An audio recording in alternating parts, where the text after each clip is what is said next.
భారతదేశపు ద్రవీకృత సహజ వాయు అంటే ఎల్ఎన్జీ సంక్షోభం. దానికి మన దేశం తీసుకుంటున్న వ్యూహాత్మక చర్యలపై ఇది ఒక త్వరిత సమీక్ష. 2026 ప్రారంభంలో హోర్ముజ్ జలసంధిలో వచ్చిన సమస్యల వల్ల మన ఇంధన భద్రత ఎలా ప్రమాదంలో పడిందో, దాన్ని దాటటానికి మనం ఏ కొత్త దారులు వెతుక్కుంటున్నామో ఇప్పుడు చూద్దాం. మొదటిది, అసలీ సమస్య ఎక్కడ మొదలైందంటే, మన దేశం వాడుకునే గ్యాస్లో సగం దిగుమతులపైనే ఆధారపడితే అందులో 60% కేవలం హోర్ముజ్ జలసంధి అనే ఒకే ఒక సముద్ర మార్గం గుండా వస్తోందన్నమాట. అక్కడ రాకపోకలు ఆగిపోయేసరికి ఇళ్లకు, వాహనాలకు సప్లై ఇవ్వడం కోసం పరిశ్రమలకు గ్యాస్ తగ్గించాల్సొచ్చింది. ప్రస్తుతం మన దగ్గర ఉన్న 23 ఎల్ఎన్జీ ట్యాంకులు కనీసం రోజువారీ అవసరాలకు కూడా చాలవు. ఒక్కరోజుకు సరిపడా ఆహారం మాత్రమే ఫ్రిడ్జ్లో ఉంచుకుని ఉన్నట్టుండి సరుకుల రాక ఆగిపోతే మనం ఎంత కంగారు పడతామో, మన ప్రస్తుత పరిస్థితి అచ్చం అలాగే ఉందన్నమాట. రెండవది, ప్రత్యామ్నాయాల వేట.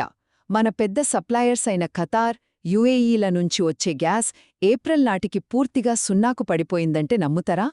దీంతో మనం ఆఫ్రికా, ఆస్ట్రేలియా దేశాల వైపు మళ్లడమే కాకుండా తక్షణ అవసరాల కోసం ఎక్కువ ధర పెట్టి అప్పటికప్పుడు కొనుక్కునే అమెరికా స్పాట్ మార్కెట్లపైన ఆధారపడ్డాము. అలా ఏప్రిల్ నాటికి దిగుమతులు కాస్త కోలుకున్నా పాత స్థాయికైతే చేరుకోలేదు. పెద్ద సరఫరాదారులు సప్లై ఆపేస్తే ఆ దెబ్బను తట్టుకోవడానికి మనం ఎంత వేగంగా అమెరికా వైపు పరుగులు తీయాల్సొచ్చిందో ఒక్కసారి ఊహించండి. చివరగా, మన భవిష్యత్తు వ్యూహాలు.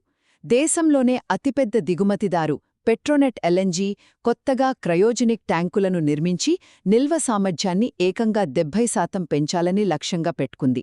దాహేజ్, కొచ్చి, అలాగే కొత్తగా గోపాల్పూర్లో ఈ టెర్మినల్స్ విస్తరిస్తున్నారు. ఇది కేవలం చిన్న గాయానికి ప్లాస్టర్ వేయడం లాంటిది కాదు. భవిష్యత్తులో ఎలాంటి యుద్ధాలొచ్చినా తట్టుకునేలా మన దేశానికి ఒక బలమైన ఇంధన కవచాన్ని నిర్మించుకోవడం. అంతర్జాతీయ సముద్ర మార్గాలపై అతిగా ఆధారపడటం ఎంత ప్రమాదకరమో ఈ పరిస్థితి స్పష్టంగా నిరూపించింది. అందుకే భారతదేశమిప్పుడు ముడిచమురు తరహాలోని గ్యాస్ కోసం కూడా భారీ అత్యవసర నిల్వలను నిర్మించే దిశగా వేగంగా అడుగులు వేస్తోంది.